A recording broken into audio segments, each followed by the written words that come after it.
vinhetinha boa essa daí. Chegamos! Estamos no ar, povo de Deus. Sejam todos bem-vindos. Rodrigão na mesa com a gente hoje. Palmas pro Rodrigão. Valeu, galera. Rodrigão é presença esperada aqui. Exatamente. Aliás, você não está nos vendo, mas está nos escutando. Olha aí, voltando aqui, né, aos primeiros podcasts, que era uma delícia fazer, porque agora nós estamos aqui relaxados na sala da comunicação. O pastor na sua cadeira quase deitado. Quase deitado. O Fê também quase tirando o tênis. E o Rodrigão mantém a pinta de empresário que ele é. Alguém tem que manter a pose, né? Jorge Clooney de Guarulhos. O Arels. Olha só, que Exatamente. isso. O Arels. Brabo, hein? O Arels. Cadê o cafezinho na Nespresso dele? Jorge Clooney de Guarulhos, olha isso. Ó, povo lindo de Deus, é muito bom ter você conosco aqui na igreja Nosso Lugar, no nosso anexo 2. Para você que pegou o culto no domingo, foi uma bênção. Não sei se você conseguiu receber ou entender essa palavra, mas é para isso que esse podcast existe.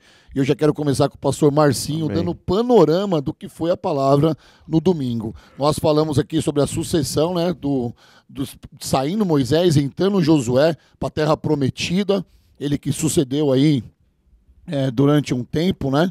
E a gente estava falando da responsabilidade de uma nova fase. Então eu queria, pastor, que você colocasse para a gente um panorama do que foi a palavra de domingo.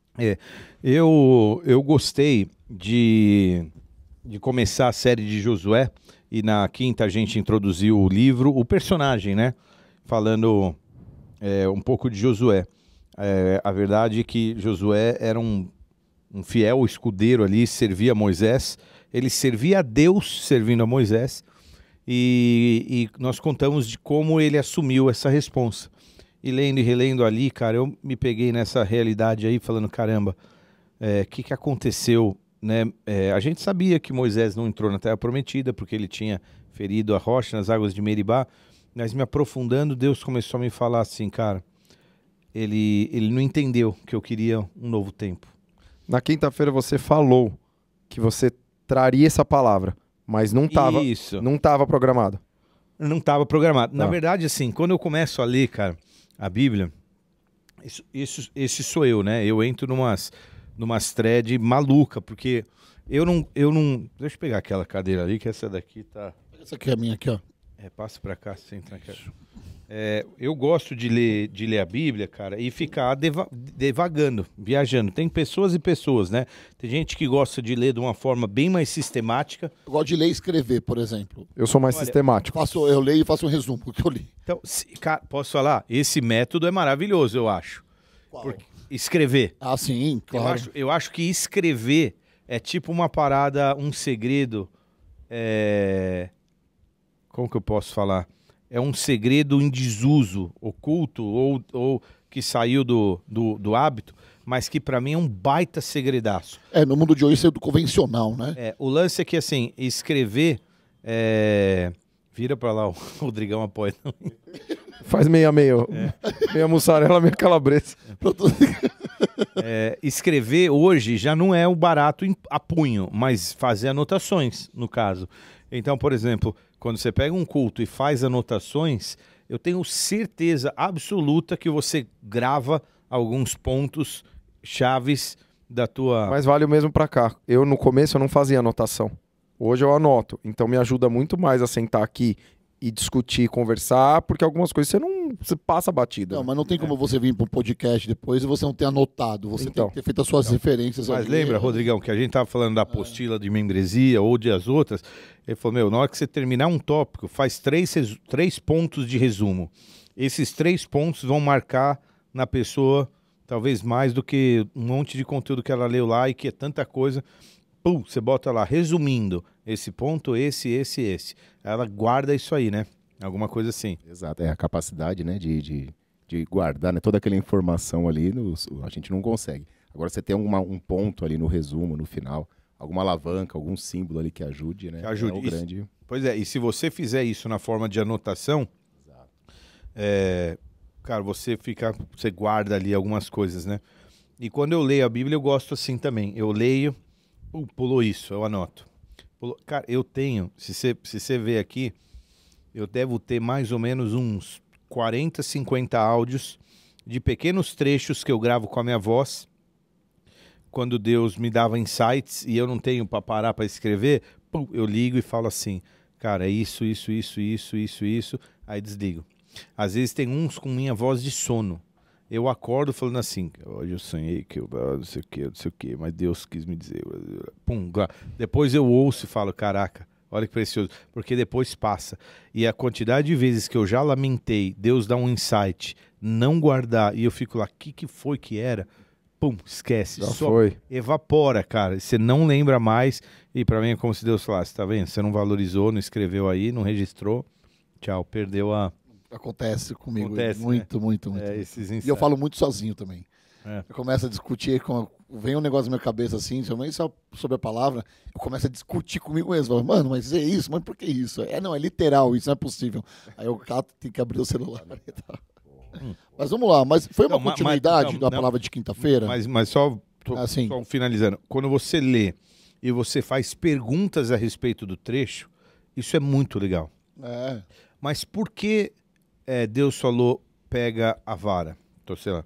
Mas por que vara é essa? Aí você pesquisa um pouco lá. Vara da correção, né? Aí você vai para uma portinha que te leva para outros, de repente, pum, você tem um caminho ali para uma clareada ou uma palavra inteira por causa de uma ou duas, três perguntas boas que você fez a em relação àquele trecho. E lendo para a história de Josué, eu vi ali que Josué assumiu um baita de uma bucha e que Josué, cara, agora ele viveria uma realidade que Moisés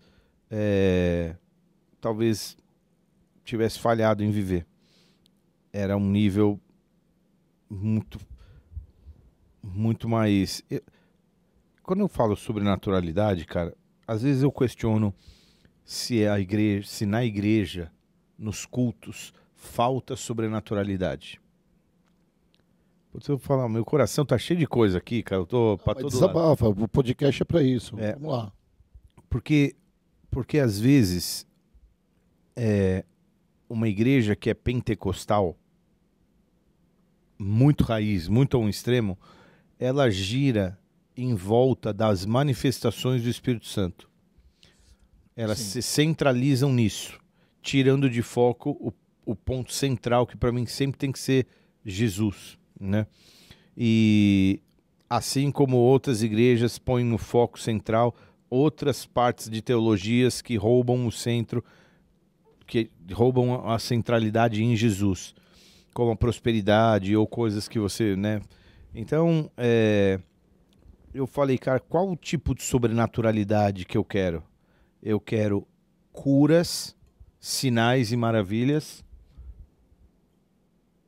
e não é que é uma detrimento da outra, ou eu prefiro, não é que ou eu prefiro a sobrenaturalidade da verdadeira transformação de uma pessoa.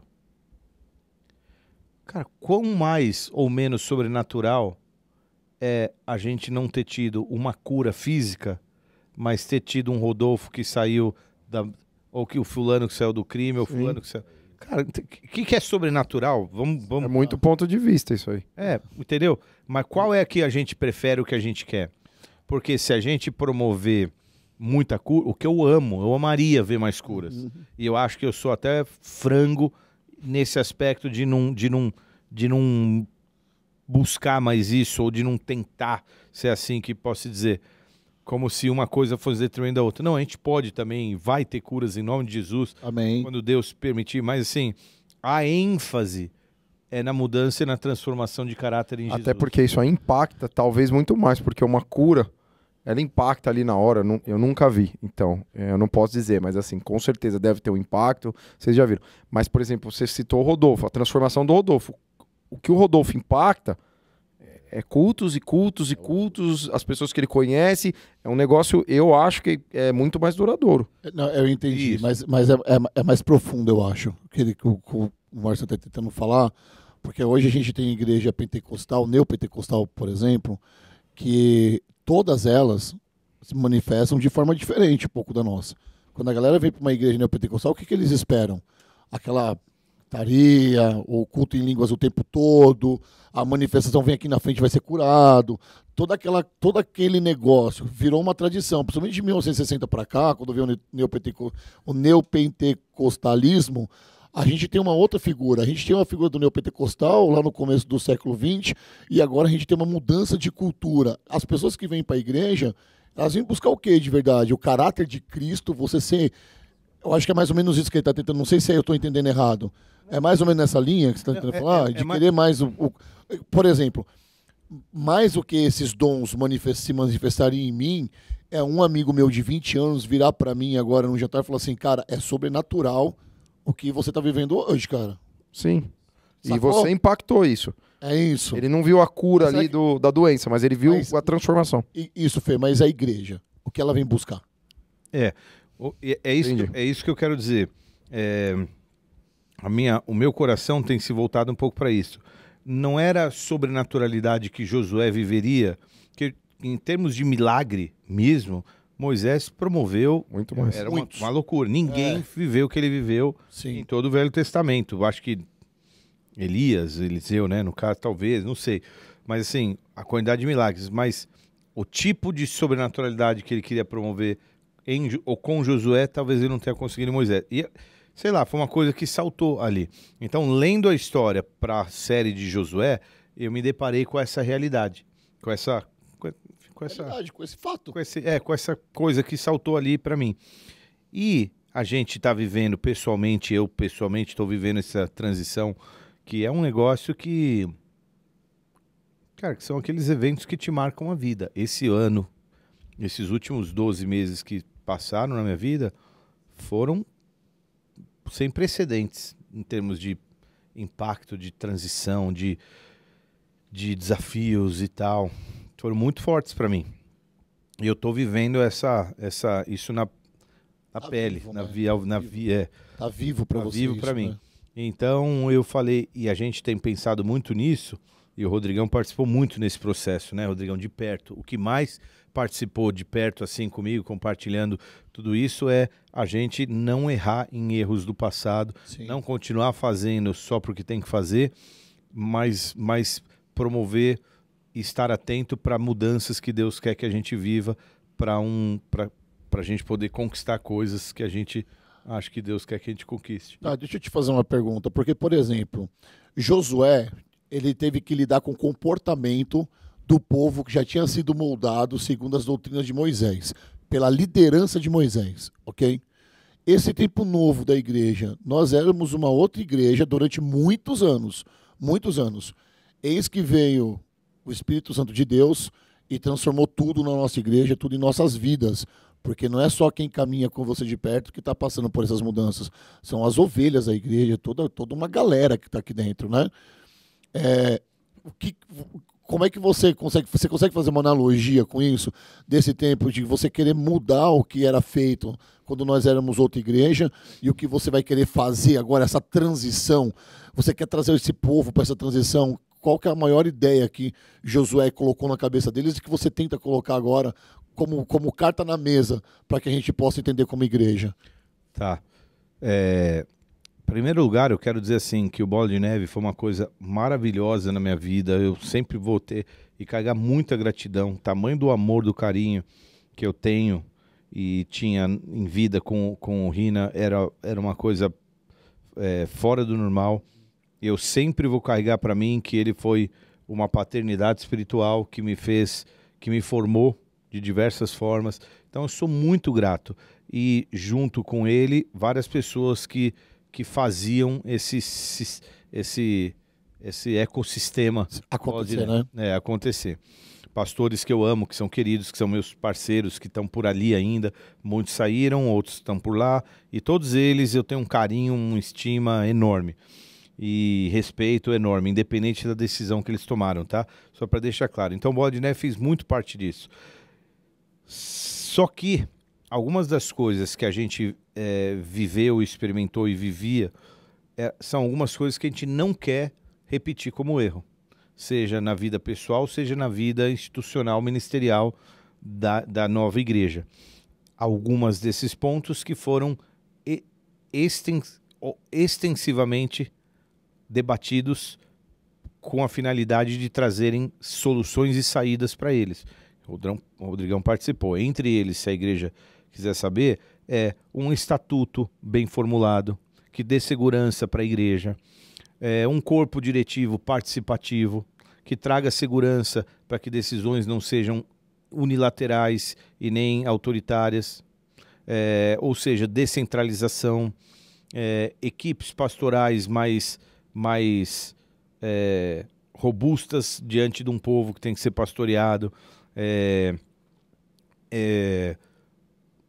coisas desse tipo que a gente vem tentando produzir, que a gente acha que deixa a igreja um pouco mais saudável, né? Mas há algumas coisas mais profundas ainda. E essas coisas que eu digo que são mais profundas e que a gente tem proposta de trazer e viver, elas têm mais a ver com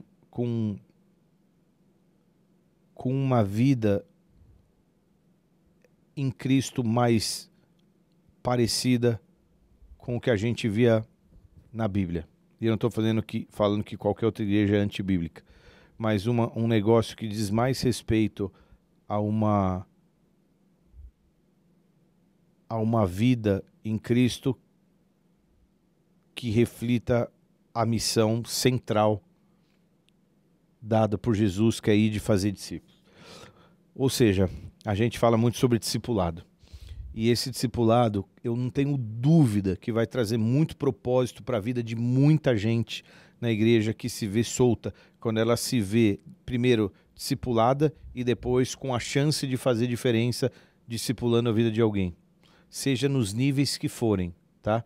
Há discipulados mais profundos, há discipulados em níveis mais rasos, mas ele faz muita diferença na vida de alguém. E essa é uma das coisas que eu acho que serão muito especiais.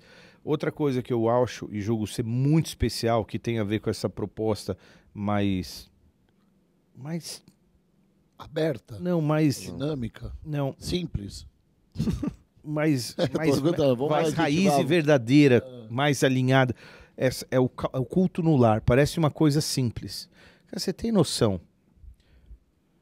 Deixa eu elaborar. A gente entrou numa thread diferente. Não, mas tá legal. Assim, uma das coisas que eu hoje tenho muita dificuldade em conciliar no meu coração, a gente falou um pouco disso na mesa, é o modelo de igreja centrado na figura de uma liderança, de uma igreja que orbita ao redor de uma figura que recebe o holofote. Tava na minha lista isso daqui. Era a última, mas tá falando agora. Eu questiono muito isso hoje, cara. Eu questiono muito o fato de promoção pastoral da figura e de igrejas que funcionam ao redor. Eu acredito em liderança. Acho que liderança é o negócio de Deus, eu acho que é divino. Tá na Bíblia. Eu acho que ela é necessária, Sim. Ela é bíblica, ela traz organização. Como o Kevin diz, é melhor uma liderança ruim do que não haver liderança. Não ter liderança. Então eu acho que para efeitos de organização e estrutura, a liderança é importante. Mas eu não gosto como hoje reputam e jogam nas costas de uma figura uma responsabilidade que muitas vezes é desumana, projetando nessa pessoa fazer o que, na verdade, a igreja não quer ou não se propõe a fazer. Quando, para mim, a visão é de que todo mundo é responsável por viver o evangelho e fazer o evangelho acontecer e o reino acontecer, independente do nível. Então, o discipulado promove isso. E o culto no lar, que foi a segunda coisa que eu falei, para mim é a essência, porque o discipulado, a essência do discipulado, a primeira instância do discipulado é o familiar, é pai e mãe discipulando o filho. Casa, né? Casa, ponto, né? E se isso acontecer, tem noção de que se a gente tivesse culto no lar, promovido por pai, por mãe, promovido pela família, voluntariamente, organicamente, se a gente tivesse isso e se a gente tivesse um discipulado que acontecesse organicamente, mas o peso aqui fica muito menor. Cara, todo mundo ia ter uma vida mais saudável, mais alinhada com Jesus, uma igreja mais produtiva, mais efetiva, Sim. um pastor menos sobrecarregado e lideranças menos sobrecarregadas. E a igreja, cara, ia ser como é ou como deveria ser, tão responsável quanto a liderança.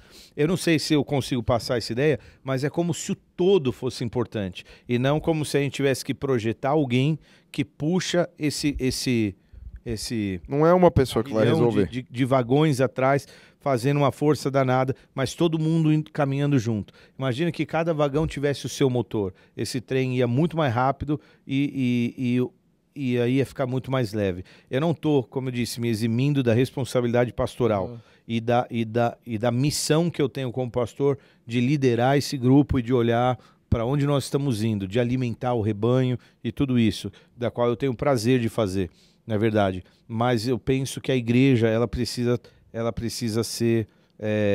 a igreja é o indivíduo. Mas aí a pessoa É o precisa indivíduo. querer, né? Aí a pessoa Aí precisa você querer. precisa a igreja entender isso, isso eu acho que eu entendo, que é um pouco deixa eu também falar um pouco de maturidade, porque assim, né, esse negócio, o culto no lar, eu achei fantástico. Então eu acho que assim, mas precisa a gente querer também, né? Eu me incluo, Claro. todo mundo, porque assim, vai ficar mais leve, e a vida sua é mais fácil, você vai criando uma rotina maior com Deus, porque assim, parece que joga tudo nas suas costas e Deus só tá aqui, e aí você vem até aqui para receber, e você não precisa disso. Claro que o discipulado é extremamente importante, eu acho que precisa ter isso, precisa falar com o senhor, precisa falar, não tem só o senhor, tem o Marcião também, tem presbítero, tem diácono, mas assim, eu acho que se cada um fizer a sua parte, ficava mais leve. O que você acha, Rô? Sem dúvida nenhuma. Acho que uma parte bem interessante ali, né, quando o pastor comentou sobre a questão da responsabilidade, né, ser dividida. E aquele trecho ali onde o povo atribuindo só a culpa, né, e esse Moisés e Arão. Bom, quem é mais antigo aqui, quem já me conhece há mais tempo, sabe que durante um tempo, né, embora hoje eu tenha um pouco de vergonha de falar sobre isso, mas eu estudei bastante sobre o coaching. Tenho vergonha por conta do que, infelizmente, Se o tornou, coaching que acabou virou, se né? tornando, tá? Porque a essência do coaching, ela é boa. E um tema que esse eu trago muito para minha vida... Rotularam, né? Infelizmente, né? E acabaram pegando outras, e realmente pegaram e acabaram transformando em algo que algumas pessoas, né, transformaram em algo que não era bom. Mas uma essência, um princípio muito forte lá, que eu trago muito para minha vida e conecta muito com isso, é um conceito de autorresponsabilidade, sabe?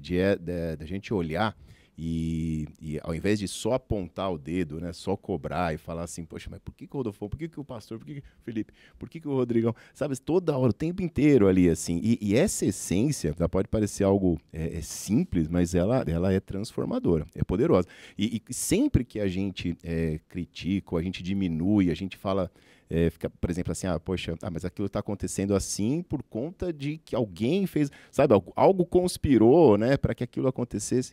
Quem mais perde com isso é a própria pessoa. Sim. De verdade. Se eu chegasse e falar assim, o Rodolfo é fortão assim, mas também porque, é a genética dele, ou porque ele tem muito tempo para treinar, sabe, coisas do tipo.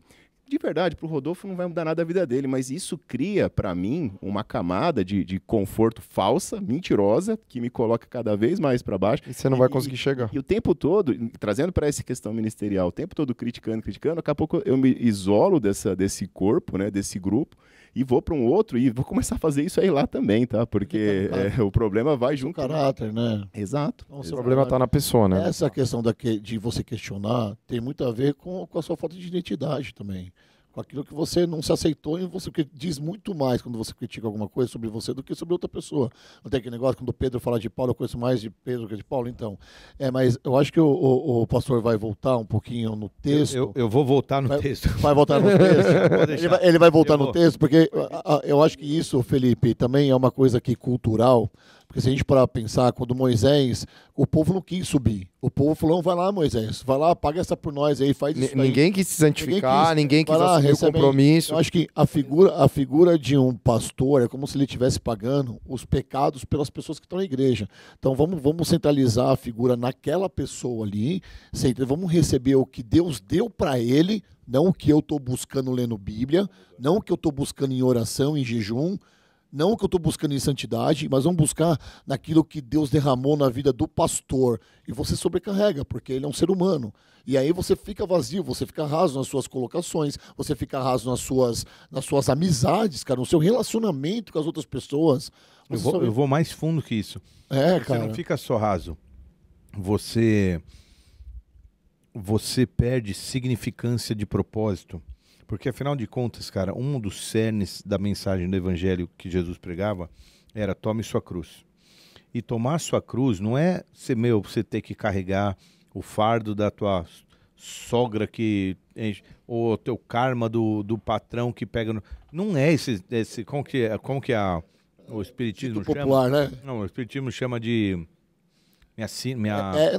Karma, o espiritismo chama de karma, é. Isso. Não, tomar tua cruz é assumir tuas responsabilidades.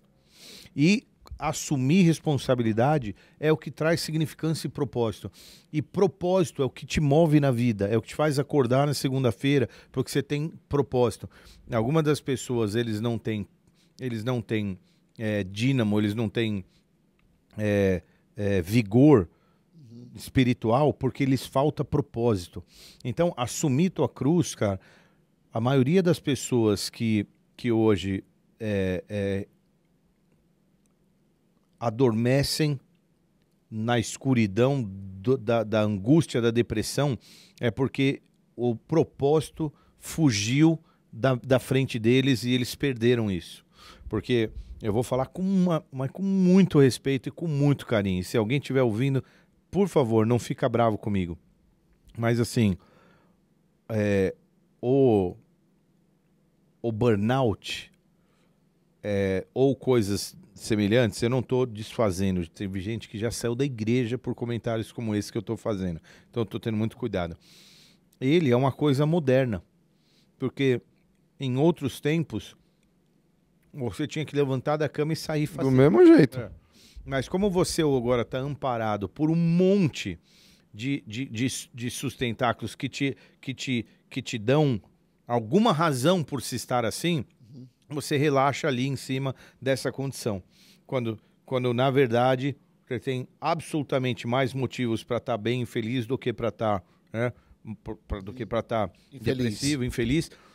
E às vezes, quando você assume responsabilidades, é justamente isso que te tira dali e te move adiante. Então, assumir cruz, cara, que é o centro da mensagem de Jesus, é assumir as suas responsabilidades, para que essa cruz não seja pesada lá na ponta para um líder ou outro que está carregando. E cruz é libertador, né, cara? Você está indo para sua libertação. Cruz é isso, cruz é salvação, cara. Cara, é muito... É que você provavelmente, porque o Marcinho não tem rede social, né? Você que está nos assistindo, ou você que está nos escutando aí, eu você tenho sabe uma isso. rede social, eu tenho Qual que é? YouTube. Ah, você tem um... Márcio Ávila. o Márcio Ávila aqui, que inclusive é por isso que você nos escuta agora. Não, mas o Marcinho não tem Facebook, não tem Instagram.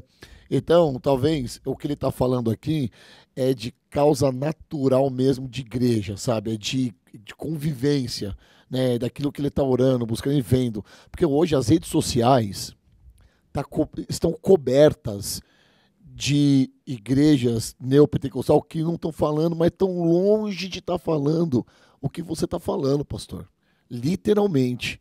Mas longe. A preocupação deles não é não ser o centro. Você vê cada vez mais os pastores sendo o centro de todas as coisas, sabe? Com cultos cada vez mais rasos e muito mais. Você colocou a palavra aqui, Rodrigão, vou ter que usá-la agora com mais coisas coach, com a palavra coach, do que de verdade um culto que fala de Jesus e sobre você carregar a sua cruz, irmão.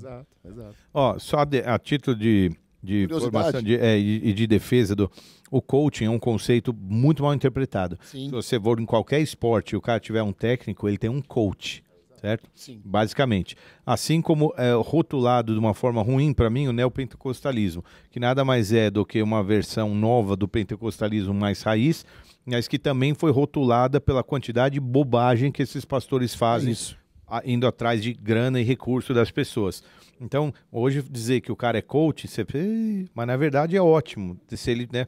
E se você disser que a igreja é neopentecostal, você... Mas na verdade ela, entendeu?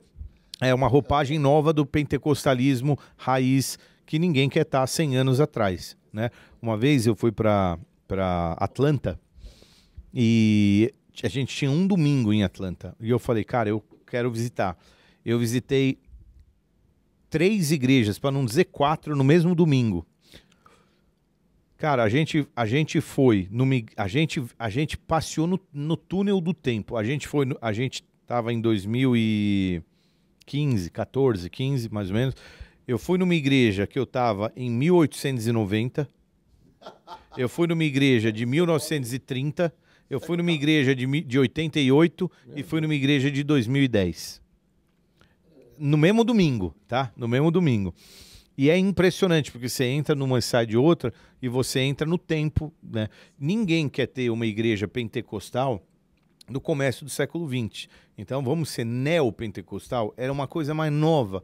Só que não, cara, neopentecostal é uma coisa que tá tão Mal interpretada. Banalizado, que você não quer ser, entendeu? Então você fala, cara, que pena, né? O coaching é uma dessas, né? Deixa eu fazer uma pergunta antes da gente talvez pular pra palavra. Voltar pro tema.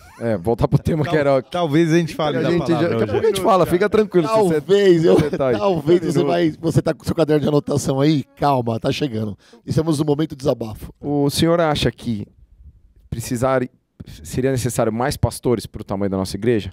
Por que a minha pergunta? Porque eu não vou em outras igrejas, mas às vezes você vai no... Você fala, pô, a minha igreja tem 4, 5 pastores. Aí você fala, mas quantas pessoas tem? 100. Você fala, eu não entendo nada. É um grande problema. Eu gostaria de saber. Eu acho que sim. Eu acho que essa é uma das coisas que a gente entende que é uma mudança saudável para a igreja. A igreja tem capacidade e ela tem necessidade de ter uma equipe pastoral que pensa, que atende, que visita e que distribui o trabalho pastoral de uma forma um pouco melhor. Eu não tô... Cara, vou ser sincero. A gente tem 18 anos pastorando essa igreja. Eu nunca pedi um tempo, nem um sabático, nenhum respiro. Tem minhas férias normais, né? Mas eu digo maior. Sim. Nenhum atestado médico aconteceu, porque aconteceu, né, velho? Mas assim, porque eu tento equilibrar. Eu digo não. Eu digo agora não. Na verdade, não é forte. Eu aprendi a dizer agora não. Porque agora não. Macia, né? A macia. Dá uma maciada. É um não com a perspectiva de que lá na frente a gente pode.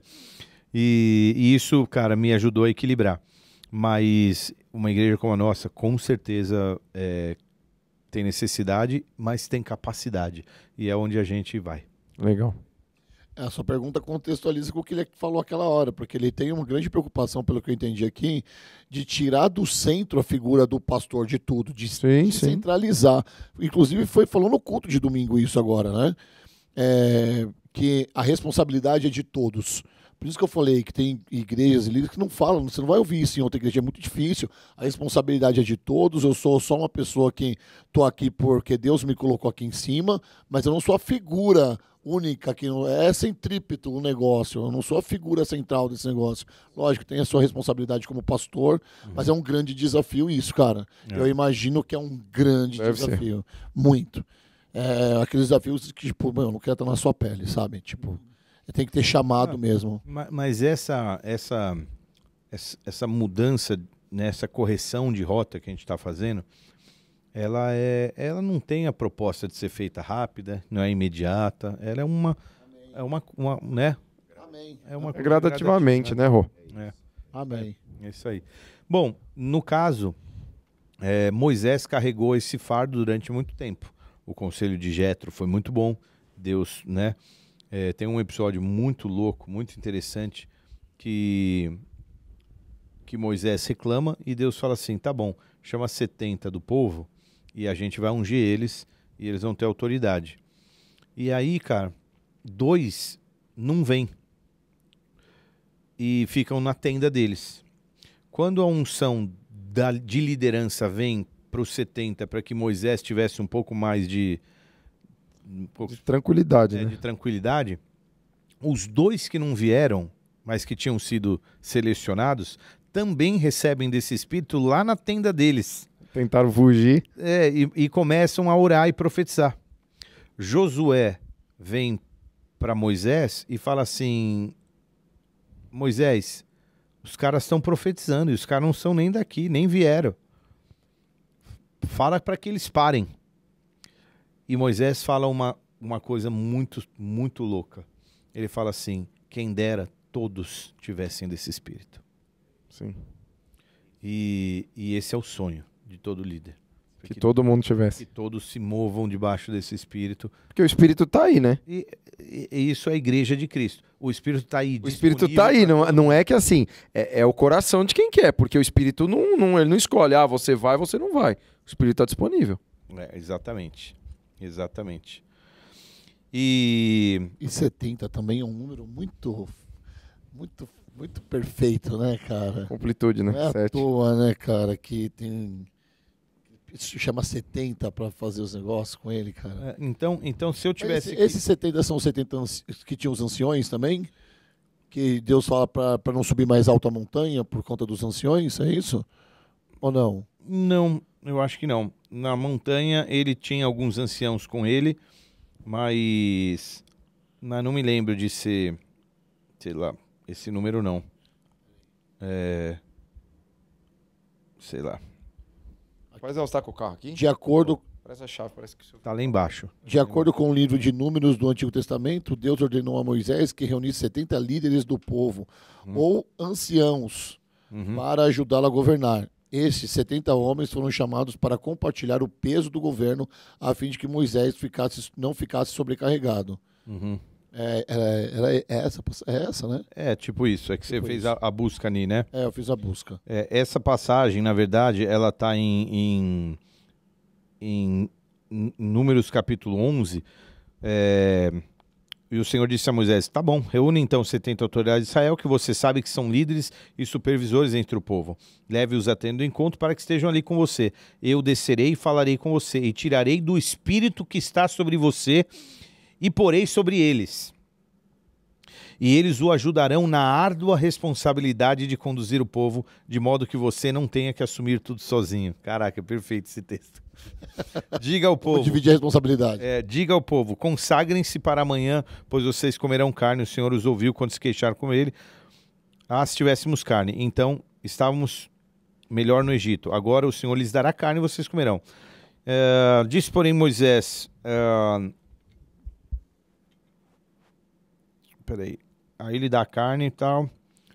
Então Moisés saiu, contou ao povo o que o Senhor tinha dito, reuniu as autoridades dentre eles e dispôs ao redor da tenda. O Senhor desceu na nuvem e lhe falou, e tirou do espírito que estava sobre Moisés e pôs sobre os 70 autoridades. Quando o espírito veio sobre eles, profetizaram, mas 2 nunca mais tornaram a fazê-lo. Entretanto, 2 homens chamados Eudade e Medade tinham ficado no acampamento. Ambos estavam na lista das autoridades, mas não tinham ido para a tenda. O Espírito também veio sobre eles e profetizaram no acampamento. Certo jovem correu e contou a Moisés. Eu achei que era Josué, mas não era. Eudade e Meudade estão profetizando no acampamento. Agora sim. Josué, filho de Num, que desde jovem era auxiliar de Moisés, interferiu e disse: Moisés, meu senhor, proíba-os. Mas Moisés respondeu: você está com ciúmes por mim? Quem dera todo o povo fosse profeta e que o Senhor pusesse o seu espírito sobre eles. Cara, Nossa, essa foi um desejo profético, cara. Glória a Deus. Porque depois desses dias, esse derramarei do meu espírito sobre toda a carne. Nossos jovens profetizarão e os velhos terão sonhos, cara. Olha que coisa linda. Os velhos terão um sonho, diz respeito a essa geração que é mais velha, voltando a sonhar com coisas novas, cara. A ter abertura para novidade de vida. Isso é maravilhoso, cara. Essa promessa é maravilhosa. Que não para, né? E você pensa bastante nisso, né? Nessa nova rota da nossa igreja, você tem batido muito, né, nessa tecla. E a gente tem uma liderança jovem. No domingo, aqui no final do culto, eu vi você conversando com Noronha, por exemplo, que é um menino que clama junto com a esposa dele, que exala essa vontade de fazer as coisas aqui. Você tem um Felipe aqui. Tá com quantos anos, Felipe? 35. Tá com 35, uma cara de 25 o menino tem. Não, mas vontade. isso é muito Você louco. entendeu? Tá com vontade, mulher que tem cara de 25 anos. É essa geração que que você tá se referindo, né? É muito lindo isso. Aliás, eu quero deixar aqui, abrir esse parênteses, que eu acho muito, muito linda a tua busca. Tá? Esse podcast muitas vezes acontece só porque o Felipe se movimenta. E por que ele se movimenta? Porque eu sei que ele gosta do que é falado e liberado aqui, porque é alimento para a vida dele, que é alimento para o coração dele.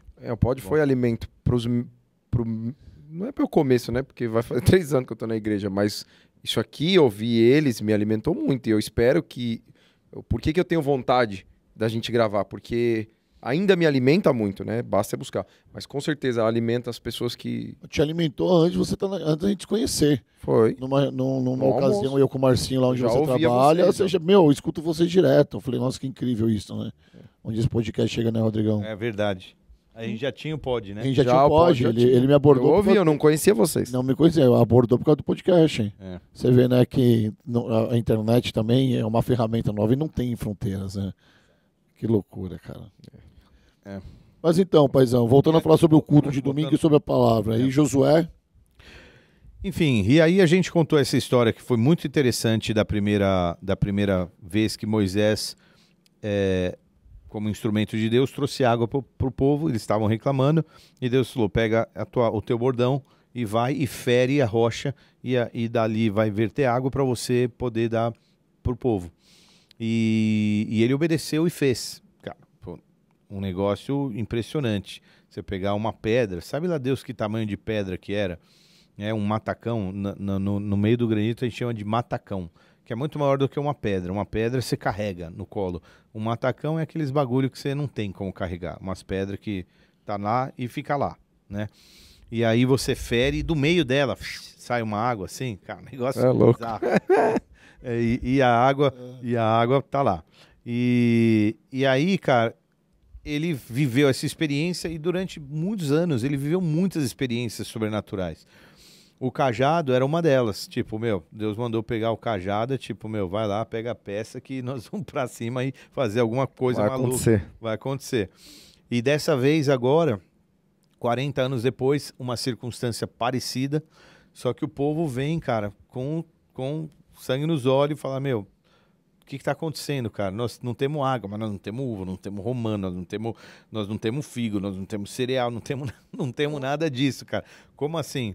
A vontade de Moisés, talvez fosse a minha também, era dizer, pois é, vocês não têm tudo isso, porque lá... A culpa é deles mesmo. Lá atrás, vocês viram que podiam ter tudo isso, mas optaram em não entrar no raio da terra, que ia oferecer figo, ia oferecer uva, ia oferecer romã, ia oferecer cereal, ia oferecer água, ia oferecer tudo que vocês estão pedindo. A culpa é de vocês, modo de dizer, né? Então, muitas pessoas pedem um monte de coisa e a minha vontade é falar, pois é, a gente não vive por causa de vocês. Como que é isso pro líder, o Rô também tá à frente? Eu anotei isso, porque assim, você vai lá, a pessoa vem, fala, você dá uma direção. Aí o cara não ouve. Aí o cara volta depois, porque assim, você não pode dar uma paulada, a vontade é essa, né? Falar, pô, a culpa é tua, mas como é que é isso, paizão? Mas a minha comparação não seria exatamente nesse sentido. Seria no sentido de a igreja não vive alguma coisa que você desejaria que ela vivesse, talvez porque se você tivesse buscado, se envolvido, se engajado, você teria promovido algo que hoje, né? Assim como a gente tem muitas coisas lindas que pessoas um dia se movimentaram, fizeram acontecer e hoje a gente tem acontecendo aqui no nosso meio. Glória a Deus por esses. Amém. Que começaram ministérios, que começaram aulas, que começaram cursos, que começaram encontros, que começaram reuniões, que começaram visitas, que começaram, sei lá, alguma coisa assim. Não, e teve um movimento aqui também, paizão, o Rodrigo vai lembrar, em 2018 eu não estava, 19, quando eu estava aqui, que era o fato de querer uma casa nova. E todo mundo se movimentou, a gente abria jejum para isso, oração para isso. Quantas vezes com o Marcinho de madrugada a gente passava nos lugares aí, subia nos muros para ver terreno, ver não sei o que lá. E a gente tava assim, cara, precisamos de um lugar novo, precisamos de um lugar novo, todo mundo orando. E Deus olhando pra gente aqui e falou assim, meu povo, vai vir uma pandemia daqui a uns meses. Fiquem quietinhos aí, eu tô escutando a oração de vocês, mas calma. Tá subindo, mas calma. Tá subindo, mas calma, vocês vão entender o porquê depois. E o que aconteceu em 2020? Pandemia. O mundo virou outro mundo, você entendeu? Você imagina se a gente tivesse ido pra um lugar com terreno, com não sei o que lá, como é que estaria isso agora? Mas posso te dar um exemplo? Olha que legal. Há uns anos, muitos anos atrás, vou chutar 10 para mais. A gente pensou numa ideia. Eu tô falando isso por causa que, enquanto eu estava falando assim, graças a Deus pelos que fizeram, sonharam, se envolveram, se engajaram, abriram, começaram, deram pontapé e tal. Essa semana a gente foi colocado numa lista por um coração de Deus, de bom, que reuniu umas pessoas para falar assim, fulano está precisando de ajuda. Podemos participar?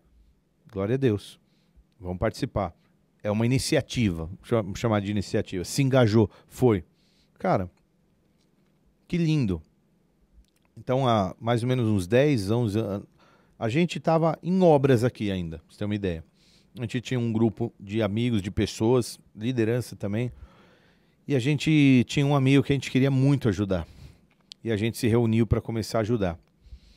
Então eu falei assim, cara, e se a gente desse 0,5% do nosso recurso, da tua receita, não do teu ordenado, meio. Talvez se o cara ganha 5 mil, ele ia dar... 250? 250? Não. 10% de 5 mil dá 500. 1%, 25 reais. 25 reais. Tá bom. Só que você faz isso com 30, 40 pessoas. Se o cara ganha 10, ele ia dar 100. E aí você tem lá 1.000, 1.200. E aí esse grupo fala assim, vamos ajudar fulano, vamos ajudar ciclano. Esse mês nós vamos ajudar ciclano. E você tem ali um fundo de ajuda solidário. Ia ser legal. Top. Meu, cara, fulano bateu o carro esse mês, tá sem seguro, ele precisa pagar ali um negócio. Tal. Pô, e a tia do fulano lá, cara, quebrou a perna, ela não anda, não tem... Tal. Fulano lá ficou doente, tem que comprar remédio, tal. O outro lá, sei lá, não foi diante. Imagina se tivesse uma frente dessa. Então, por que a gente não tem mais ajuda? Talvez porque você não se envolveu, talvez porque você não começou, talvez porque você não se engajou, ou talvez porque... Era mais ou menos nesse sentido que eu estava falando. Sim. Graças a Deus pelo que nós temos. Mas podíamos ter outras coisas que talvez a gente não tenha. Essa foi a liçãozinha desse trecho ali, né? Mas vocês não têm, porque você... Só que dessa vez, cara, eles vieram com esse negócio de aumenta de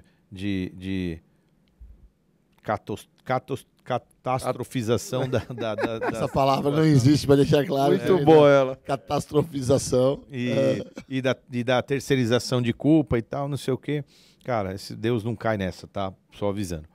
E aí, cara, Deus fala assim, tá bom, vou socorrer de novo. Como eu fiz lá na saidinha, agora a gente tá indo para uma fase nova. Eu vou subir de nível. Agora não é bater, agora é falar com a rocha. E nessa, Moisés e Arão batem na rocha. Eu fiquei pensando e me perguntando se Arão não entrou de Gaiato. ali, cara. Ele tava do lado. Foi preso junto. Assim, Você me lascou, hein, Moisés? Caraca. Eu queria ser advogado dele para escutar os dois falando agora. Tava no Quem lugar bateu? errado na hora Na hora errada. errada, né, Rô? Quem bateu primeiro? Ah, então você foi induzido a bater? Você foi induzido. Exatamente. Você supostamente cometeu um crime. Vamos lá. Ou Moisés se definindo, oh Deus, me dá uma chance, que ele suplicou, né? Foi Arão, cara, que me mandou bater, sei lá. O cara tá morto, não dá nem pra se defender mais, né? Não, eu não bati, eu só relei. Não, pra piorar, ele fez 2 vezes, né? 2 vezes. E era como se Deus estivesse falando assim, presta atenção, Arão, o Moisés, eu tô aí querendo um negócio novo, um nível novo. A partir de agora, algumas guerras que vocês vão fazer, vocês vão ter que ordenar. Você tem noção, cara, do quão poderoso é a liberação da palavra hoje? Antigamente, como é que você resolvia as tuas tretas? Na mão. Na mão. Só que A mão dele, por sinal. no soco, meu irmão, na porrada, não tinha como. E agora? Agora é falando muitas vezes. Argumento. Quieto, argumentando. Orando. Orando. Os problemas, né? Tanto é que no campo jurídico, por exemplo, como é que você vence uma causa? Muito mais do que as provas, é a sua sustentação oral. Pois é. Muito mais do que as provas, que nem sempre são contundentes, mas a sua sustentação oral tem o poder de persuadir ali um juiz, ou os desembargadores. E a tua sustentação oral é sustentada no quê? Em fatos e argumentos. Na lei. Na lei. Ponto. Beleza. Leis, normas e costumes. Ótimo. Lei, normas e costumes. Se você tiver que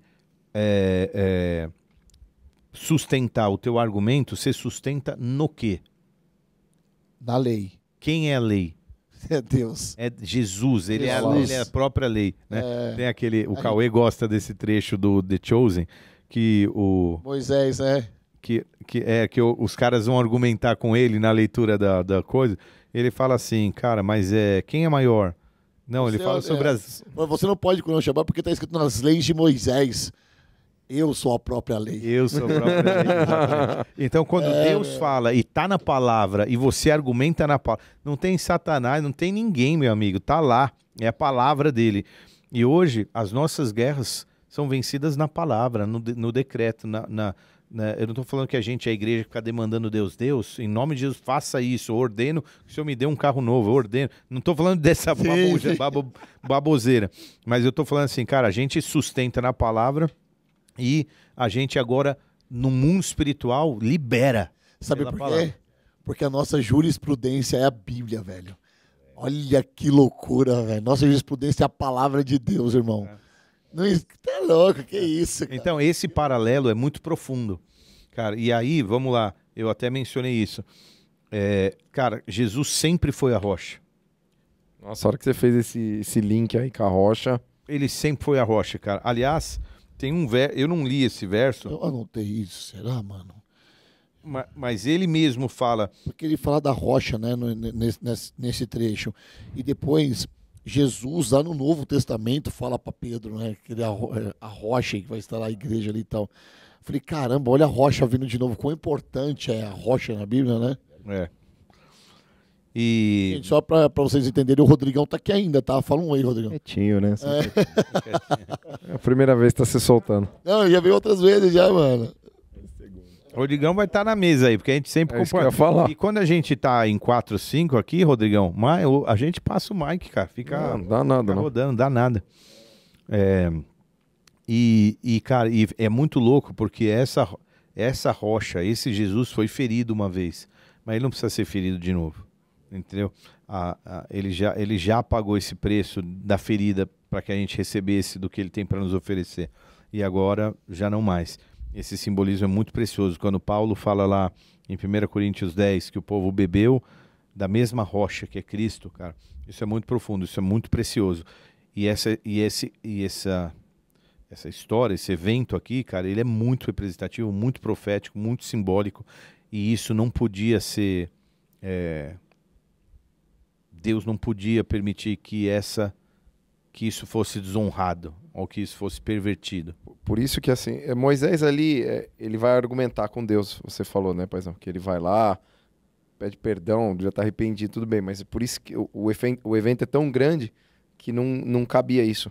Não cabia. Agora, se você parar pra pensar, cara, Moisés lamentou muito não ter entrado.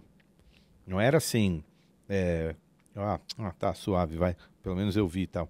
Não, ele suplica, cara. Ele suplica.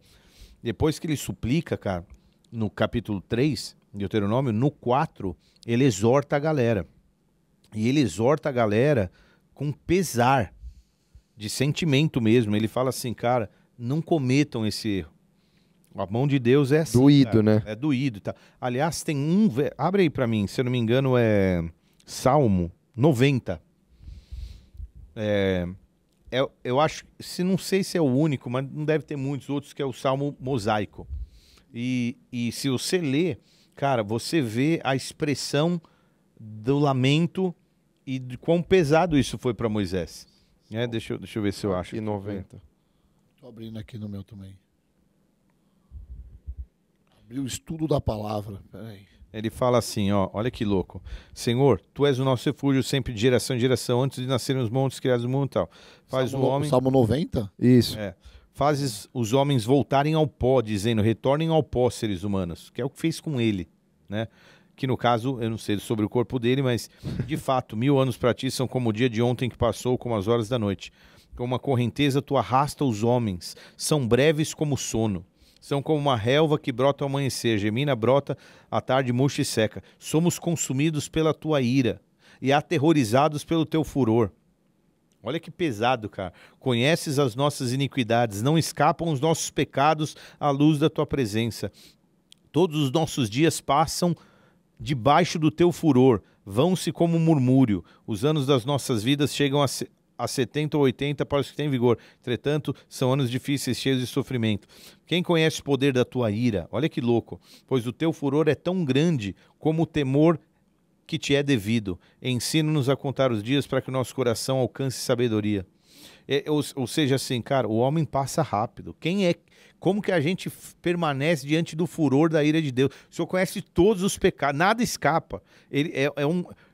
Eu não sei que momento que ele escreveu isso, mas para mim foi nessa sobrevida de meses que ele teve ali, talvez 3 meses, entre o evento em que Deus falou, cara, já era, não vai dar para você ficar entre nós, e o dia em que ele, de fato, foi recolhido no alto do Nebo.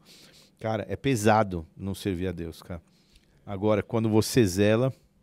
Essa passagem, esse momento ali, pastor, você comentou muito sobre discernir os tempos, né? Que inclusive é o tema da palavra aí, né? Novos tempos, novas estratégias, novas ferramentas, né? Novos tempos requerem novos métodos. E eu fiquei lembrando, e até eu acho que teve uma frase sua na oração final ali que só reforçou, né? Mas durante a palavra eu me lembrei de uma palavra do apóstolo Nicolau, que ele compartilhou tanto lá na conferência, lá na sede, como aqui uma vez no aniversário nosso. E ele falava de 4 estágios, né? Que ele falava do mover. Essa palavra marcou muito. Eu tentei até achá-la aqui no YouTube e não tem. Ele falava do mover. O mover é quando nós estamos discernindo, né, o que o Senhor está nos falando, o Espírito. Estamos no mover. E aí as coisas acontecem, porque o mover do Espírito. Sim. E o mover, ele se adapta. O mover, ele flui, né, de acordo com com o tempo, né, discernindo os tempos. Só que quando nós vamos deixando de lado o Espírito, né, nós vamos colocando um pouquinho mais da nossa carne, da nossa vontade, isso vai virando um movimento. Eu lembro exatamente, ele falou do mover vai para o movimento. O movimento é um primeiro estágio da decadência. O movimento é quando o Espírito ele já começa a ficar um pouquinho de lado. Eu não estou mais tão atento, assim, discernindo tanto, assim, sabe? Eu já começo a sair um pouquinho do caminho. E depois isso vira um monumento, que foi um pouco do que você, na oração, você falou ali, né? E o monumento já é algo que é totalmente estático. Estático e faduro, ele né? Não está mais acompanhando o tempo, não está mais discernindo o que o Espírito tem para aquele momento, para aquele tempo ali. E aí ele vai para o 4 M, né? Porque todas as palavras com M, né? O mover é onde a gente tem que estar o tempo todo. Só que o mover, ele está, como a própria palavra diz, ele está ali em movimento, né? Uhum. E é alinhado com o Espírito. O movimento vira um monumento, começa a ficar estático. E aí ele chega na morte. O último M é a morte. E aí você vê um pouco... Poxa, foi tudo muito rápido. É movimento, ali. Monumento? Ele fala assim, o mover, né? O mover é onde a gente tem que estar. O mover é onde a gente tem que estar. O movimento, assim, o movimento já é um movimento humano. Já está se mexendo. O humanismo começa a prevalecer um pouquinho mais. E vai deixando um pouquinho do mover do espírito. E agora está começando a entrar um pouquinho das minhas características, daquilo que eu quero. Só que é um primeiro passo. Só que você ainda consegue voltar para o mover. Porque o ser humano está ali o tempo todo, né? É aquela coisa ali, gritando o tempo todo ali. Então, você navegando nesses, tudo bem, lógico, sempre o melhor é o mais possível dentro do mover do espírito.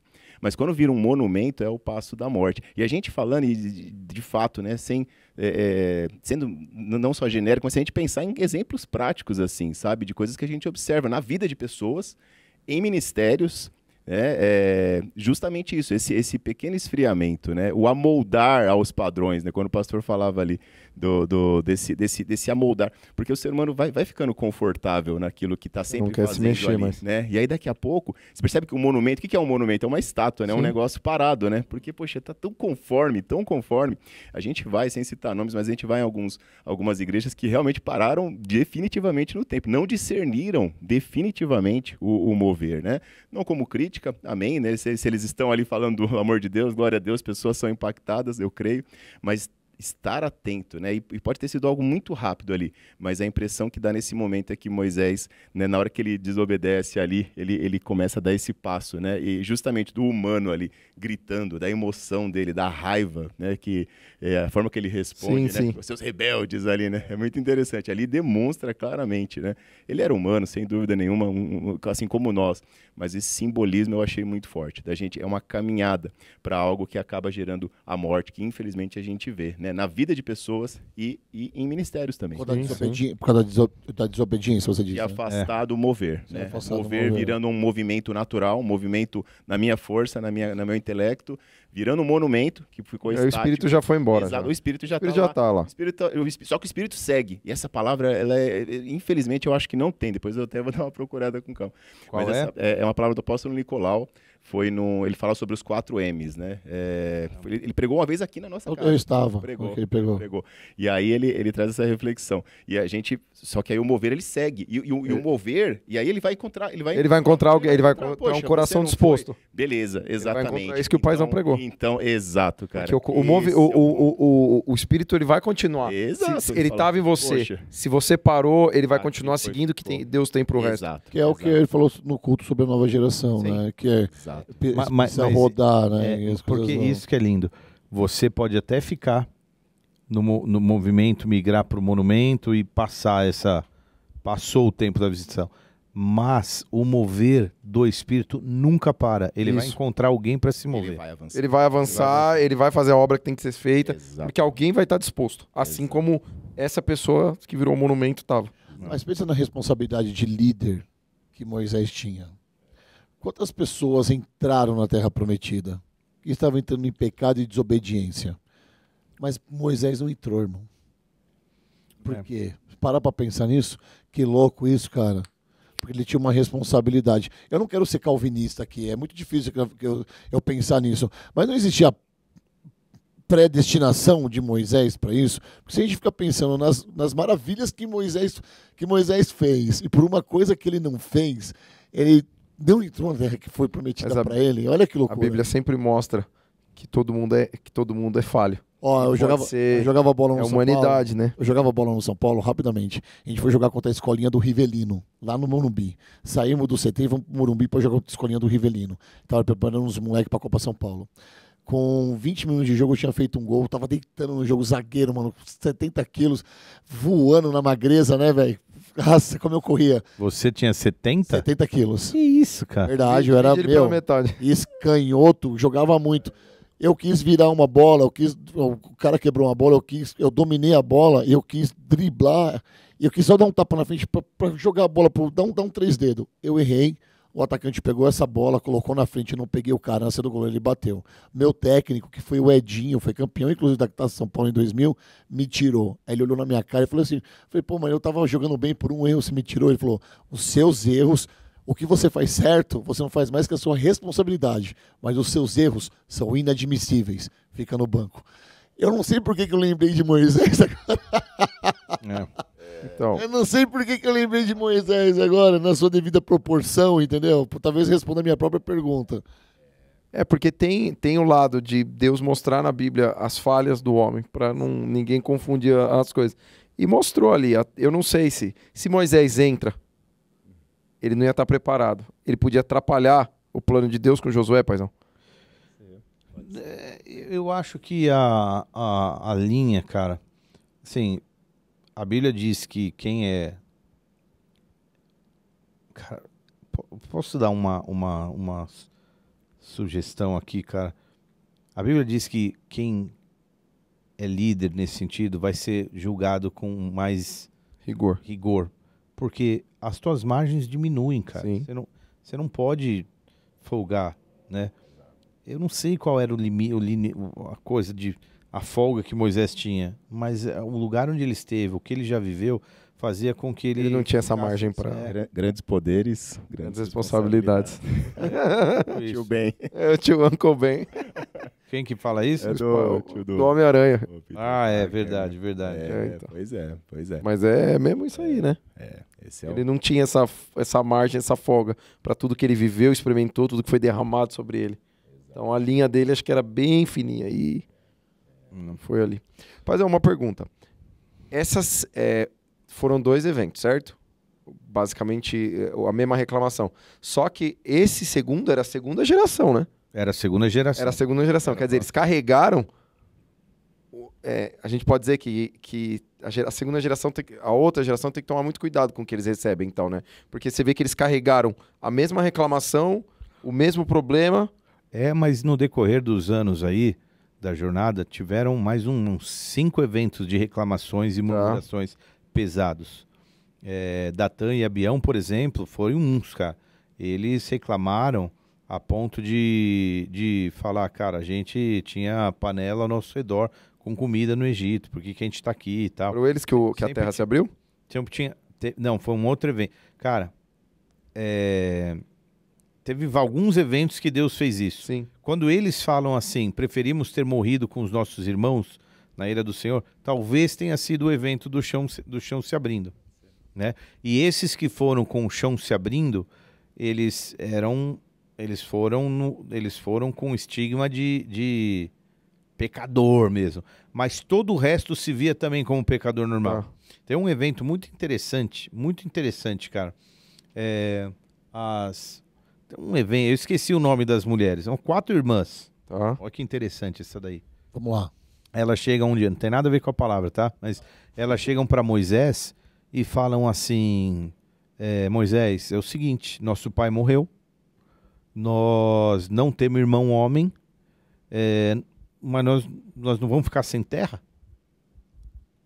Dá uma terra para nós. E Moisés falou, tem que ver, vou consultar o Senhor. E o Senhor falou, elas têm razão, elas têm que ter terra.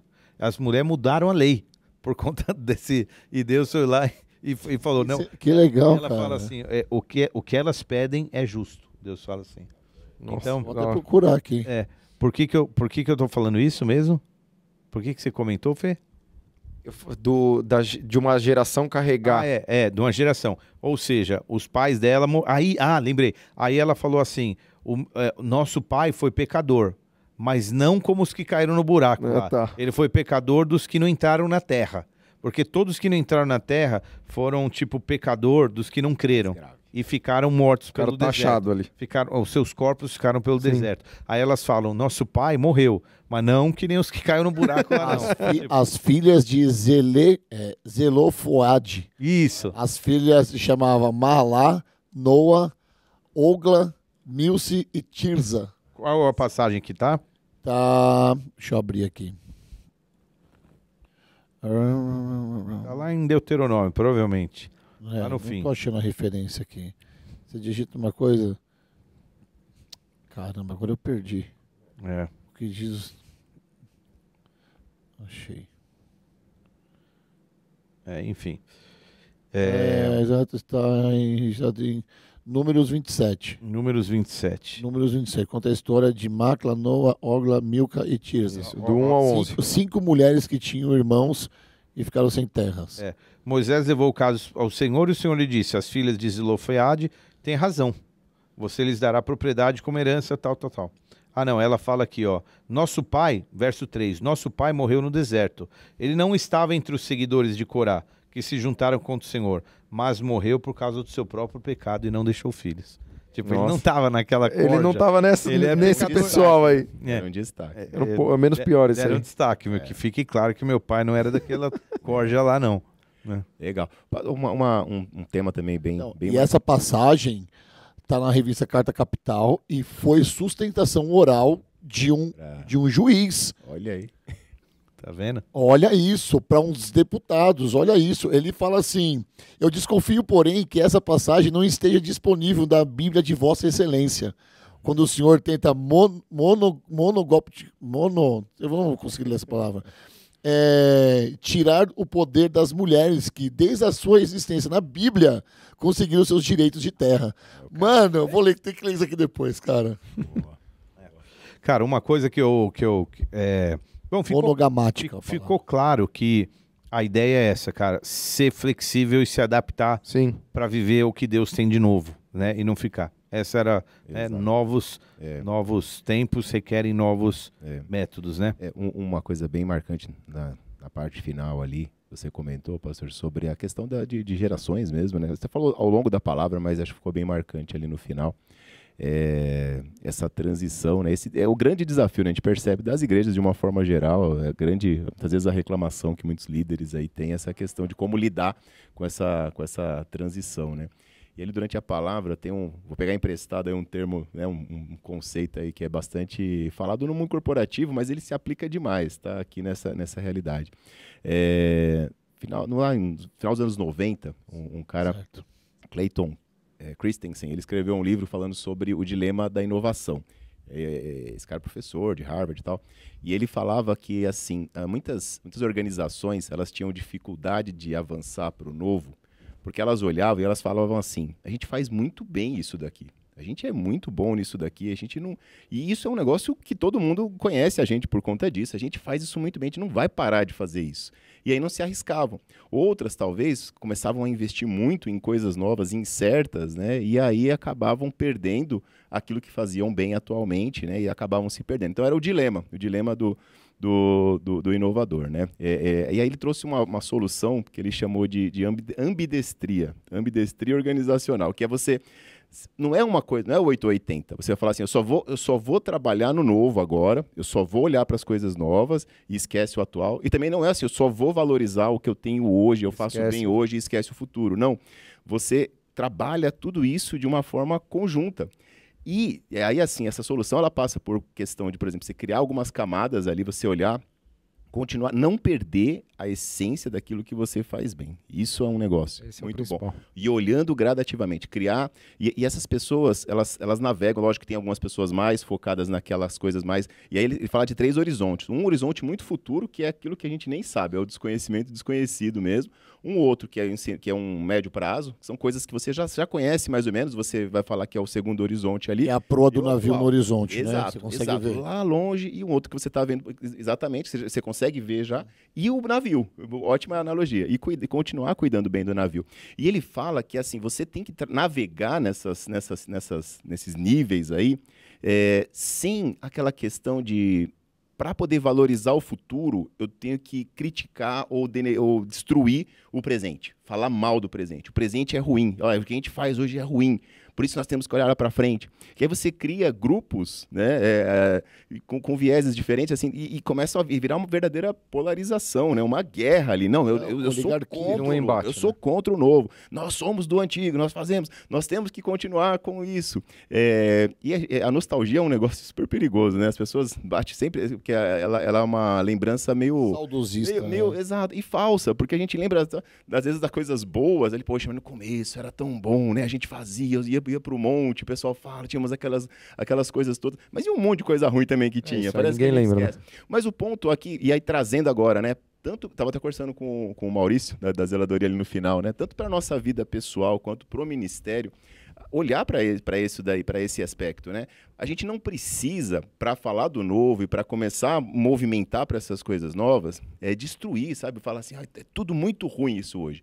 Não tem nada a ver. Célula é ruim, acaba com célula, sabe? Assim, precisamos... Esse modelo de célula destrói o que tem para construir. Calma. Ao contrário, eles foram o piso para que a gente, né? Exato, foi uma fala que você teve agora há pouco. O alicerce, né? Valorizar. E aí, para finalizar esse conceito, que é uma coisa que a gente que faz muito sentido nesse aspecto também, o nosso passado e assim esse presente recente, ele deve ser respeitado. Ele deve ser respeitado, ele deve ser até valorizado. O que ele não pode é ser venerado, sabe? Adorado. Sim. Quando a gente adora, não pode mexer. Assim, não, vamos nos permitir. Então, quando você cria, né? E assim, isso não se refere só a gerações de idades, às vezes mais assim de momentos mesmo, né? Achei super legal que nem o pastor falou, né? Ter o Felipe aqui, o próprio Rodolfo também, né? Que já está há quanto tempo aqui? 6 anos. 6 anos, o Felipão 3. É legal, isso é uma representação mesmo, assim, de quebrar, sabe? Assim, pessoas que foram atrás, se envolveram. Então, aqui, esse é o podcast, mas em outras coisas na igreja também. E assim, não tem essa competição. Eu acho que esse é o ponto. Essa ambidestria, ela traz justamente esse elemento. Gente, vamos entender junto, porque assim, eu tenho que ouvir um pouquinho de você com essas ideias novas aí, disruptivas, né, fora da caixa, mas ouve um pouquinho também do que deu certo até agora e vamos juntos encontrar alguma coisa um pouquinho melhor, né, mudar para um pouquinho melhor. Que o pastor falou, sem urgência, sem esse senso de não precisamos mudar totalmente a partir de amanhã. Esse é um grande erro também, que muitas organizações já caíram. Posso também, trazer um dado rapidamente sobre isso que ele está falando? Pode. Que eu só queria fazer uma menção do que você falou de inovação e ficar, não, isso que a gente faz muito bem. Você assistiu o filme da como que chamava aquele celular antes dos iPhones chegar? Palm Top. Não, BlackBerry. Não, é BlackBerry. BlackBerry. É esse aí. Não assistiu? Não vi. É bom? Você precisa ver, cara. É excelente. É um exemplo. Eles né? falam, eles achavam que isso não era ameaça nenhuma. Nós somos bons pra caramba no nosso... É porque você começou pro BlackBerry Messages, né? Como é que era o nome da BlackBerry Messages? Tinha um nome, cara. BBM. BlackBerry Messages. É esse. Era... Ai, meu Deus do céu! Mas você ia falar uma parada. É, porque, por exemplo, eu trabalho em 2 empresas hoje, olha, eu sou tipo o pai do Cris, né? Julius. De manhã, de tarde, falta da madrugada. Aí, as 2 empresas, tanto a Jovem Pan quanto a Growth, são 2 empresas que olharam para isso que o Marcinho está colocando e você está falando. Eles conseguem ter a inovação, eles conseguem olhar para o old school, que é a rádio, nunca vai deixar de existir. Eles conseguem ter uma perspectiva de futuro trabalhando com uma TV, que é uma TV a cabo hoje, digital, e a internet. Então, eles estão ao vivo em 3 lugares. E você tem a Growth Suplementos, que hoje é totalmente digital. 80% das pessoas que são contratadas pela Growth são digitais influencer, o plural é esse, né? Digitais influencer. 10% são jornalistas e 10% são atletas. Quebrando todo um paradigma na área de nutrição esportiva, porque outras empresas trabalhavam só com o profissional da musculação, que era o bodybuilding. E o que a Growth entende? Que o bodybuilding, ele não vende saúde. Ficou lá atrás esse negócio do old school, da galera olhar para um cara muito forte e falar, nossa, você toma o quê? Ah, eu tomo whey protein e creatina. Então vamos comprar. Hoje não, hoje com acesso à informação, as pessoas vão atrás de outras coisas. E o que vende? É o influencer, mano, é um cara novo falando, cara, vem tomar isso que é legal, porque isso vende, é o dia a dia, é o lifestyle que vende. Quando a gente vê, por exemplo, o Tops fazendo um vídeo pro ministério, cara, isso é inovação, Olha, cara. deixar o parabéns pro Tops aqui. É isso, é porque inovação. Foi maravilhoso. Não é só isso, quando eu vejo na cantada, por exemplo, eu vejo o Pedro em cima do púlpito, lendo e chamando na cantada, eu falo, cara, isso é inovação. Esses caras são os caras do pastor da minha filha, brother. Você tá entendendo que a gente... até me arrepia esses bagulho, porque, mano, a gente segue um caminho, a gente não pode literalmente ficar parado no tempo, você entendeu, cara? E quem tá na igreja que não olhou pra isso ainda, tá dando mole, velho. Sacou? Acompanhar o mover. É isso aí. E quando eu falo que eu quero estar flexível, não quer dizer que eu vou fazer. Eu quero estar aberto para poderem fazer. Entendeu? Sim. Alguma coisa assim. Experimentar, né? Porque A gente eu falou não- muito de experimentação. Isso. No grupo a gente falou muito sobre experimentação. É, Né? Passo a passo. exatamente. É ouvir, é fazer um pequeno grupo, entender um pouquinho. É isso. E aos poucos. É isso aí. Top demais. Ó, muito Era bom. isso. A gente- Andou de lado. Finaliza aí, porque a gente falou da Terra Prometida, você resumiu que Moisés não entrou na Terra Prometida. Mas, não entrou. Não, Ele morreu com 120 anos, forte, só faltou você falar no culto bodybuilding. Não, Ele eu- morreu E o, forte. e o corpo ainda foi motivo de disputa. Entendeu? O corpo foi motivo de disputa. Eu nem sei o que aconteceu com o corpo de Moisés. Mas, para finalizar, o que eu achei mais louco, que foi o próximo desafio deles era Jericó. Tudo que você precisava era falar para aquela... É verdade, né? Você não precisava pegar uma picareta, derrubar no murro, era só falar. Era outro estágio de fé já. Era viver dentro daquela proposta de estágio que Deus tinha para eles. Depois disso, outras coisas, mas para aquela estação era isso, né? E, enfim, que a gente esteja aberto para o que Deus tem para nós. Venham no A Netflix gente, de se não- quinta que saberá cenas do próximo capítulo de Josué. Quinta-flix, né? Quinta-flix Quinta-flix. tá aí. É isso então, gente. É isso aí, maravilha. Show de bola. Eu- Amanhã, segunda... amanhã, não sei. Eu ia falar uma coisa só, mas Fala não aí. quero estender. Se vocês acharem, eu nem entro. Fala, paizão. Fala aí, mano. Eu ia falar assim, cara, você viu que pesado que foi a transição quando o Arão não pôde para passar? Sobe aí no Nossa, é monte. verdade. Publicamente nós vamos tirar tua veste. Cara, era público a parada, né, cara? Você vai ser destituído da tua veste que lhe confere honra. Quando Deus manda fazer as vestes sacerdotais, ele fala, façam vestes que lhes confiram honra e Autoridade? autoridade. Autoridade. Eu lembro da semaninha Eu lembro do seu tabernáculo. Ari. Era o seu Ari, era o seu Ari, né? Ari, o seu José, Zé que morreu. José também. É. Façam vestes que lhes confiram honra e autoridade. Agora essas vestes estão sendo tiradas para ser Publicamente. passadas pra próxima Exato. geração. Meu. É pesado. Quem era o outro? Quem era o outro sacerdote que tava? Era o filho dele, Eleazar. Eleazar. Não, tô falando da nossa igreja. Ah, tá. Ah, O Levi era o Levi era um. tava- O Levi era um? o sacerdote. É. E tem mais uma coisa aqui que eu lembrei, que é, mano, isso dá uma ministração. Acho que eu vou recolher. Não, fala. Spoiler. Eleazar, ele era o terceiro filho de De Arão. Arão. Porque Nadab e Abiú ofereceram fogo estranho. E Deus os fulminou. Olha, Foi, Ele- foi ele- queimado os dois, né? Eles caíram fulminados e puxaram os corpos deles. Cara, você imagina Arão, o sumo sacerdote, vendo os dois filhos dele Nossa. sendo fulminados. Bom, essa coisa geracional passaria para Eleazar, beleza? Eleazar foi chamado de príncipe dos príncipes da hein, tribo de Levi. O príncipe dos príncipes da tribo de Levi agora é Eleazar. Mas olha que louco, lembrei dessa passagem. Tem uma passagem que o povo de Israel se contamina com as mulheres do reino. Vou entrar numa thread mais complicada aqui. Eles estão ali perto da terra prometida já para entrar. Balaão é Aí, chamado para Balaão, profetizar. Balaque. Sim. Balaão não profetiza. Só que ele dá o segredinho para Balaque de como destruir as estruturas da santidade do povo de Deus. Dá a mulherada para ele, faz as festas aí. E o Dá o poder da carne pra eles aí. povo cai com a mulherada.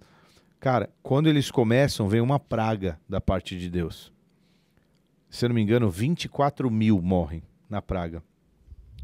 E aí, cara, na cara dura, um cara passa com uma mulher estrangeira e entra na tenda pra dar Namorar, pra namorar. Pra dar Pra dar uma tunga namorada. flex, tunga flex e tal. E nessa, cara, a praga de Deus tá solta. Assim, ele tá. A galera. Tá rolando. E aí, quando eles veem aquilo, é mais ou menos assim a história. O filho de Eleazar fala assim: isso não pode acontecer. Saca ali uma espada, entra na tenda e mata o cara. Deus olha para isso e fala assim: o filho de Eleazar, que tem um nome que eu até esqueci, com esse gesto parou a minha ira, porque ele teve zelo pela santidade de Deus. Por causa disso, da ação, da atitude do filho de Eleazar, o sacerdócio vai permanecer sobre a família de Arão para sempre. O filho de Eleazar, sacerdote, era Finéias. Finéias. Finéias. Que capítulo que tá? Calma aí que eu só peguei o nome dele aqui, pois não. Vou Calma aí. digitar aqui o Finéias, eu acho, quer ver? Ó? Finéias, filho de Eleazar, neto de Arão. Acho que é 25... Deixa eu ver se eu tô abrindo aqui. Acho que é 25, 11, 13. Segundo Números Samuel, 25. Não. Adoração. Enquanto Israel estava em Sitim, o povo começou a entregar-se à imoralidade sexual com mulheres moabitas, que os convidavam a sacrifícios de seus deuses. O povo comia e se prostrava perante seus deuses. Assim Israel se juntou à adoração a Baal Peor, e a ira do Senhor acendeu sobre Israel. O Senhor disse a Moisés: prenda todos os chefes desses povos, enforque-os diante do Senhor à luz do sol, para que o fogo da ira do Senhor se afaste de Israel. Então Moisés disse aos juízes, tal: cada um de vocês terá que matar aquele que dentre seus homens se juntarem à adoração a Baal Peor. Nisso, um israelita trouxe para sua casa uma mulher midianita, na presença de Moisés, debaixo da nariga de Moisés, na cara larga, e de toda a comunidade de Israel, que choravam a entrada tendo encontro. Quando Finéias, filho de Eleazar, neto do sacerdote Arão, viu isso, apanhou uma lança, seguiu o israelita até o interior da sua tenda e o atravessou com os dois com a lança. Atravessou o corpo do israelita e do da mulher. Ou seja, eles estavam no ato, né? Provavelmente. Então, cessou-se a praga contra os israelitas, mas os que morreram por causa da praga foram 24 mil. E o Senhor disse a Moisés: Finéias, filho de Eleazar, neto do sacerdote Arão, desviou a minha ira de sobre os israelitas, pois foi zeloso com o mesmo zelo que eu tenho por eles, para que em meu zelo não os consumisse. Diga-lhes, pois, que estabeleço com ele a minha aliança de paz. Dele e dos seus descendentes será a aliança do sacerdócio perpétuo, porque ele foi zeloso pelo seu Deus e fez propiciação pelos israelitas. Caraca, Top, hein? por que eu tô falando isso daqui, cara? E nem fala a idade dele aí, né? Nem fala. Se ele era maior de Mas idade por que eu tô e tal, falando né? isso? Geração mais nova, vindo para fazer aquilo que às vezes os velhos não estão fazendo. Zelo. Pesado, hein, cara? Top, Não, hein? você já deu spoiler do próximo culto. de Já domingo. preguei, nem vou pregar mais. Nossa, da hora. Bom, é isso aí, que essa geração venha com tudo isso daí. Amém. Amém. Paizão, antes da gente terminar, dar um recado, como é que estão os cultos na igreja acontecendo, já voltou os cultos de terça-feira. Terça aí o Rodrigão, estamos na atividade Bombando aqui. de O terça. Rodrigão tá pregando aí na terça? Opa, Top. Cultinho de terça. Culto mais intimista, né? Cultinho Gostosinho, curto, aqui né? no Anexo Legal. 2. Delícia, É, delícia. 2 horas da tarde, toda terça. No Anexo 1, inclusive. Anexo né? 1 No aqui em Anexo 1, cima, é. claro. E... Os cultos de quinta acontecendo normalmente às 20 horas. Para quem não sabe, começou na quinta-feira passada a Quinta Flix, com essa história maravilhosa que vocês conseguiram imaginar, porque eu sou assim, né, cara? Contando uma história, consigo entrar na história, falando sobre Josué e a Terra Prometida. Já tem, não tem capítulos, né? Vai ser Deus dará, tipo Davi. Cara, vai ser, não sei como é que vai ser, mas vai ter umas coisas legais. Você pegou Davi na igreja? Eu comecei a vir pra igreja por causa dos cultos de Davi. A Simone começou a me mandar porque eu gostava de Davi. E eu peguei Pegou o finalzinho de peguei Davi. o finalzinho aqui dentro, ó. Olha isso, Que cara. legal. Que legal, não sabia disso não. Então. Que Por isso que eu legal. gosto das séries. Eu acho Nossa, top. isso é legal, né? E eu gosto de me aprofundar, então às vezes você pula aí você faz uma pregação, um negócio que tem 3, 4 páginas, capítulo. Ou você pega um versículo lá que você fala, Daqui, mano, esse O versículo... primeiro foi, acho que você voltou 2 e foi um pra frente. Na pregação de quinta, eu acho, foi né? os 2 primeiros, Você né? contextualizou, né? Não tem como você entrar na história de Josué sem falar do que estava acontecendo. É. Bom, os cultos de quinta, sexta-feira a igreja estará aberta com tudo que está acontecendo aí, né? Renovo. Tem o renovo, tem o jiu-jitsu, tem tudo acontecendo. Sábado tem célula na igreja, tem os movimentos na igreja Não, normal. não tem mais célula na igreja de sábado. Não tá tendo mais célula na igreja de sábado? Não. Eu tô sabendo legal, hein? É. Mas domingo Domingo tem culto. Domingo culto. De ainda manhã, De manhã e de noite. A reunião para o Ministério de Comunicação vai ser nesse do próximo domingo? Fiquem ligados no nosso Instagram, né? Para maiores fiquem ligados informações. aí, Eu também não sei que dia, não. Ministério legal de participar, hein, cara. Cara. Se você tem vontade aí de trabalhar com comunicação, é uma abertura gigantesca para você. Detalhe, tem que ter 6 meses de célula, tá? No mínimo, tem que ter passado por outro ministério de entrada na casa. Tá bom? Então fiquem atentos a essas E amanhã tem Isso cultinho aí. no lar, hein, pessoal? É mesmo. que esse Segunda-feira. podcast popular segunda-feira. Eu ia falar, mas como eu não sei quando que vai subir esse podcast, Não, sobe amanhã. Mas sobe. Então, Mas vale porque tem que fazer o cultinho no lar. que Cultinho no lar. agora, pra quem não sabe, é domingo 11h10 da noite. é isso aí. Estamos indo embora, vamos dormir. Rodrigão, obrigado Valeu. pela É sua uma honra ter participação. Pô, Filipão, muito obrigado. Valeu, Rodolfo. Pastor, tamo junto. Tamo junto. Deus Um abençoe. beijo pra vocês, Deus abençoe e até Valeu, a próxima. gente. Temos que